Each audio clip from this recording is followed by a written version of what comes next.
Hi, so I am back with the last video of our series, and I know that it was a long series. There were a lot of different videos, there was a lot of different information. Hopefully, you found it useful. So, what we're going to talk about today is when you're eating stuff that's tasty but may not be healthy and you want to eat less of it, what do you do? How do you get yourself to desire lesser of foods that are tasty, may not be healthy? So, I'm just going to give you three strategies. They might seem counterintuitive, but just go along with me here.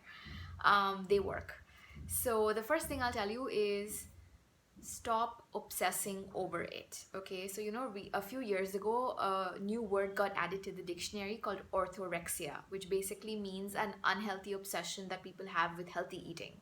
So really, if you've had something unhealthy that's not good for you but that's really tasty, just it's fine. Don't obsess over it, and don't create this cycle of like feeling bad and then wanting to eat more bad food. It's like when you tell someone who's smoking cigarettes that, oh my god, you shouldn't, it's going to give you all these diseases. They get so stressed out that they want to smoke more cigarettes. It's a vicious cycle. So just get out of that. So that's the first thing. Again, easier said than done, but just try. Do not obsess over it.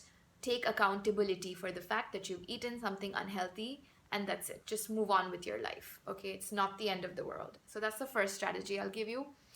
The second thing I'll tell you is that if you have a specific craving for a specific food that is conventionally considered unhealthy, say for example, cookies, chocolate chip cookies, instead of having cookies that are fat free, sugar free, dairy free, gluten free, fun free, common sense free, just go out and have a regular batch of cookies. Now, I'm not saying have really bad quality cookies. I'm saying use the best ingredients, but I'm saying that you don't have to cut down on the butter and the sugar and whatever else. Have a regular batch of whatever unhealthy food that you're trying to have. Have a proper thing. Don't try to like make it healthier. And this is counterintuitive, I know. I can see people getting angry, I can feel it.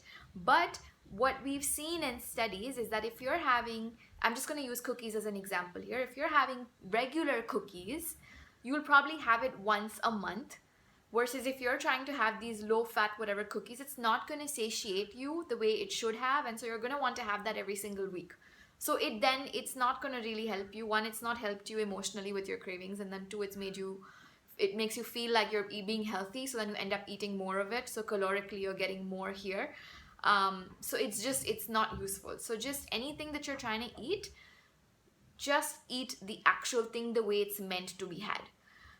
Okay, so that's the second thing I'll tell you. And try this out if you feel like you should see a difference in the frequency. The frequency of you eating the unhealthy thing actually the way it's had should be lower versus higher. Okay, so that's the second thing I'll say. The last thing I'll say is that, unhealthy foods, what makes them unhealthy is not just the food itself, but a lot of other factors. What time it's had, how much of it we're having. So a lot of things come together to kind of play out whether something is unhealthy or healthy for us. So you can take something unhealthy and eat it at like first thing in the morning, or eat a smaller amount of it, and it would still then it would satiate your craving, but it wouldn't be as damaging or as harmful for you as it would have otherwise. So that's what I'll leave you with. I'll summarize. So one is, don't obsess over it. Look at how much, what time, and just stick to the real thing. Don't try to find substitutes that might not even work for your body or for your palate. So that's what I had for you, and that sort of closes our video series on taste versus health. I hope you enjoyed it. I hope you learned a lot, and I will be back with a different theme at a different time. But thank you so much for all your support and for watching. Bye.